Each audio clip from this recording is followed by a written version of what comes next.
Hello छात्र मित्रों, कैसे हैं आप। उम्मीद करती हूँ कि आप अपने घरों में स्वस्थ व सुरक्षित होंगे। छात्रों, कोरोना यह एक महामारी है, तो क्या हम सबके पास भी रक्षा कवच के रूप में मास्क और सैनिटाइज़र हैं। इनका उचित उपयोग करके और सोशल डिस्टेंसिंग को ध्यान में रखकर हम कोरोना की जंग एक दिन जीत ही लेंगे। भला यह महामारी हमारी पढ़ाई लिखाई में कोई बाधा खड़ी नहीं कर सकती। तो चलिए बच्चों, आज हम अपनी ऑनलाइन स्टडी के माध्यम से हिंदी व्याकरण की तरफ बढ़ते हैं। आज हम अपने व्याकरण विषय में कुछ नया सीखेंगे। आज के हमारे व्याकरण का विषय है उपसर्ग और प्रत्यय। छात्र मित्रों, कक्षा 7वीं में आपने उपसर्ग और प्रत्यय को पढ़ा है।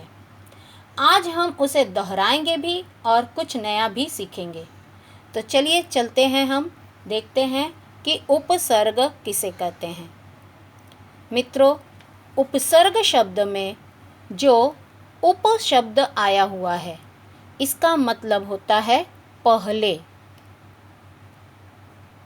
अर्थात उपसर्ग शब्द में उपसर्ग की परिभाषा स्वयं ही परिभाषित होने लगती है, जिसका मतलब होता है जब कोई अक्षर या अक्षर समूह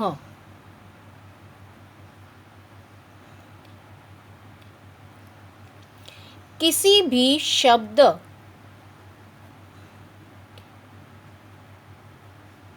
के पहले लगाया जाता है तो उसे उपसर्ग कहा जाता है। एक बार फिर देखिए, जब कोई अक्षर या अक्षर समूह किसी शब्द के पहले लगाया जाता है तो उसे उपसर्ग कहा जाता है। छात्रों, उपसर्ग में जो अक्षर या अक्षर समूह का प्रयोग किया जाता है, ये अपने आप में अर्थहीन होते हैं। जब तक ये अक्षर या अक्षर समूह अकेले होते हैं, इनका अपने आप में कोई अर्थ नहीं होता है। परंतु जब ये किसी शब्द के साथ में जुड़ जाते हैं तो उनका एक नया अर्थ निर्मित हो जाता है। देखिए बच्चों, मेरे पास कुछ उदाहरण हैं। जैसे कि शब्द है घर। घर शब्द में हमें उपसर्ग लगाना है। अब हम सर्वप्रथम देखते हैं कि घर यह मूल शब्द है। घर का मतलब मकान होता है। लेकिन अगर इस घर शब्द में हम उपसर्ग के रूप में एक अक्षर जोड़ते हैं बे, बे का अपने आप में कोई अर्थ नहीं है, परंतु जब बे घर के साथ में जुड़ जाता है तो नए शब्द का निर्माण होता है, बन जाता है बेघर, अर्थात जिसका कोई घर ना हो। ठीक उसी तरह से अगला उदाहरण हम देखते हैं वार। दोस्तों, वार का मतलब होता है दिन, अर्थात जैसे आज बुधवार है, कल गुरुवार है, और इसका दूसरा अर्थ होता है हमला करना। तो इस तरह से वार के दो अर्थ हुए, परंतु जब हम इसमें उपसर्ग जोड़ते हैं तो यह वार का अर्थ परिवर्तित कर देता है। देखिए, उपसर्ग हम लगाते हैं इसमें परि। जब परि लगा दिया जाता है तो नया शब्द बनता है परिवार, अर्थात कुटुंब। तो इस तरह से कोई अक्षर या अक्षर समूह का मतलब होता है एक से अधिक अक्षर। अब देखिए, यहाँ पर बे और परी, इनका कोई भी अलग से अर्थ नहीं है। जे अर्थहीन होने के कारण इन्हें उपसर्ग कहा जाता है। अब इसी तरह से हम कुछ नए शब्दों के बारे में देखते हैं बच्चों। देखिए, यहाँ पर कुछ नए शब्द हैं, हम इन्हें देखते हैं। देखिए, जैसे यहाँ पर उपसर्ग के रूप में उपसर्ग आया हुआ है। यह उपसर्ग ही है, उप, और हमारा मूल शब्द है वन।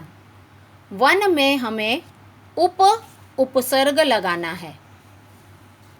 वन में जब हम उप लगा देते हैं इस प्रकार से तो नया शब्द तैयार होता है उपवन। उपवन का मतलब होता है बगीचा। ठीक उसी तरह से द्रव शब्द है। द्रव का मतलब होता है तरल पदार्थ यानी लिक्विड। इसमें अगर उप उपसर्ग लगा दिया जाता है तो नया शब्द तैयार हो जाता है उपद्रव। उपद्रव मतलब खूब मस्ती करना, उधम मचाना, उसे कहा जाता है। अगला उदाहरण देखिए, कार। कार का अर्थ आप सभी जानते हो। कार में उप लगा दिया जाए, एक नया शब्द बन गया उपकार, जिसका मतलब होता है एहसान। अगला उपसर्ग देखते हैं, ना उपसर्ग है।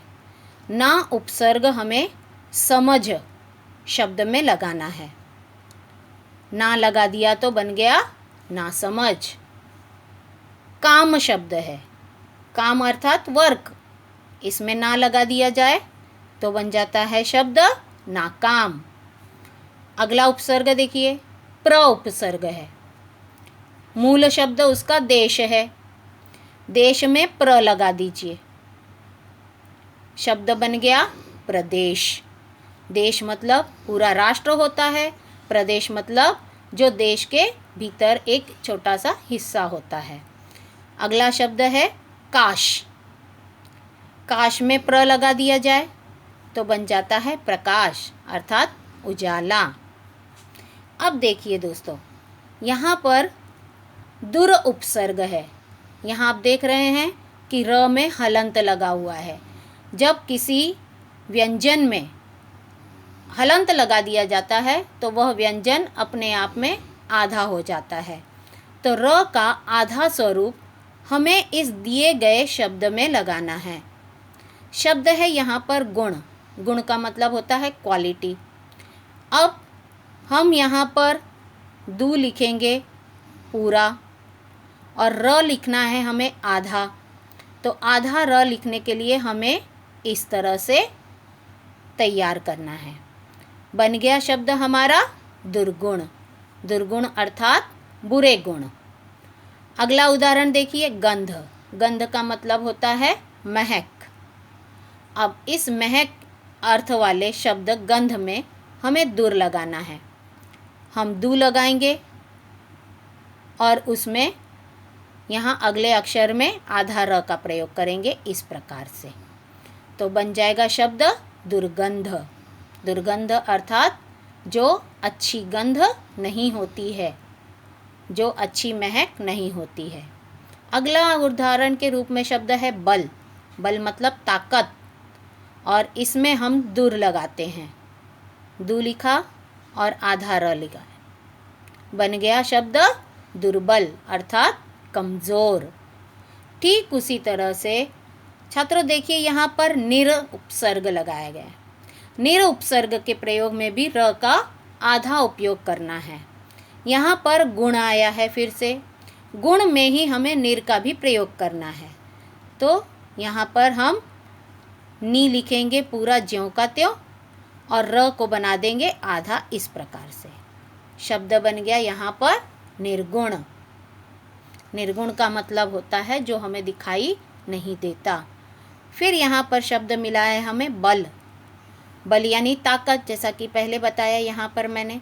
ठीक उसी तरह से यहाँ पर अब हम नी लिखेंगे, आधा र लिखेंगे ब के ऊपर। शब्द बन गया निर्बल अर्थात कमज़ोर। अगला उदाहरण है धन। धन यानी संपत्ति। इसमें निर लगाना है तो नी ज्यों का त्यों लिखा जाएगा और आधा र लिखेंगे। तो इस तरह से शब्द बन गया निर्धन अर्थात जो गरीब होते हैं उसे कहते हैं निर्धन। अगला उपसर्ग देखिए विद्यार्थियों, यहाँ पर है सु। सु का प्रयोग करना है हमें मूल शब्द विचार में। विचार के पहले हम सु अक्षर को लगाते हैं। सु उपसर्ग लगा देने से शब्द बन गया सुविचार, यानी अच्छा विचार, अच्छी बातें। अगला शब्द है पुत्र। पुत्र में हम सु उपसर्ग का प्रयोग करते हैं। पुत्र मतलब बेटा और सुपुत्र का मतलब होता है अच्छा बेटा। तो इस तरह से उपसर्ग हम जो मूल शब्द होते हैं उनके पहले लगाते हैं और उसके बाद में हम देखते हैं कि उपसर्ग लगा दिए जाने पर जो मूल शब्द होता है उनका अर्थ बदल जाता है। तो आइए बच्चों, अब हम देखते हैं कुछ नए शब्द बनाने के लिए कुछ सवालों को हल करते हैं।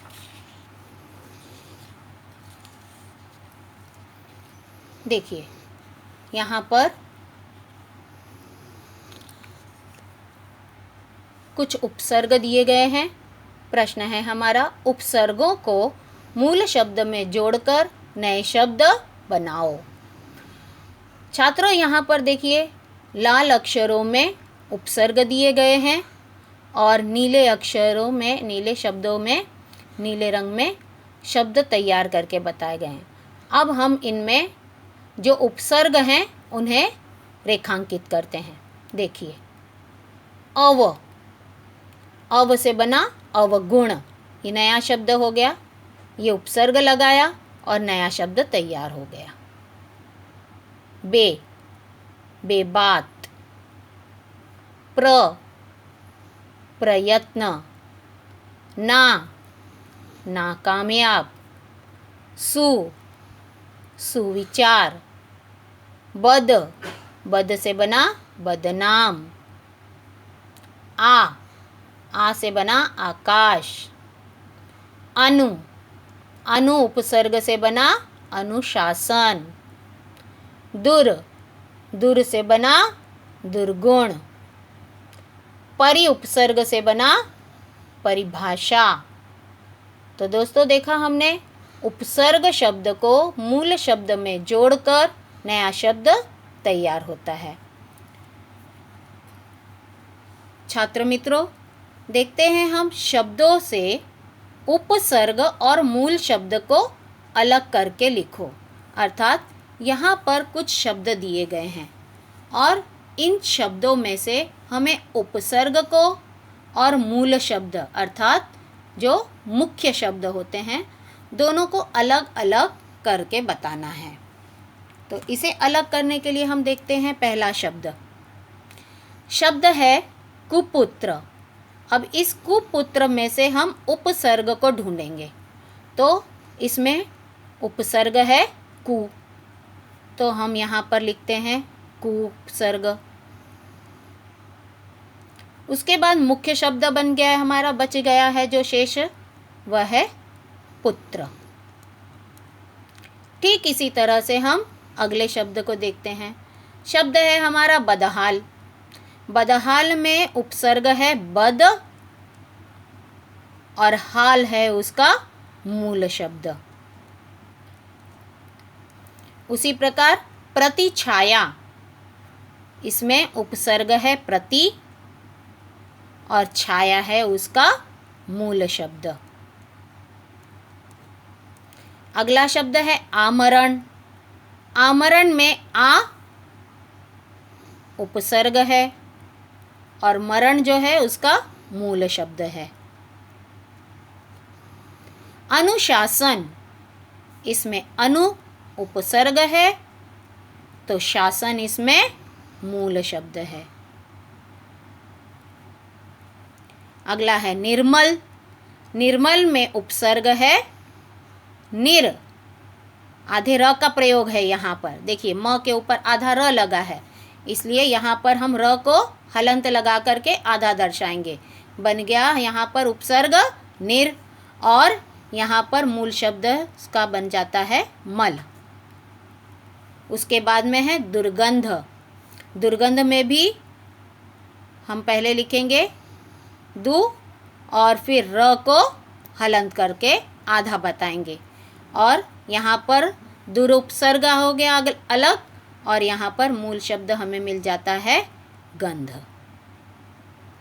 तो छात्रों, हमने देखा यहाँ पर कि किस तरह से उपसर्ग और मूल शब्द दोनों को हम इन शब्दों में से अलग कर सकते। छात्र मित्रों, यहाँ भाग 1 में आपको उपसर्ग की जानकारी हो गई है। भाग 2 में हम प्रत्यय के बारे में जानेंगे। धन्यवाद।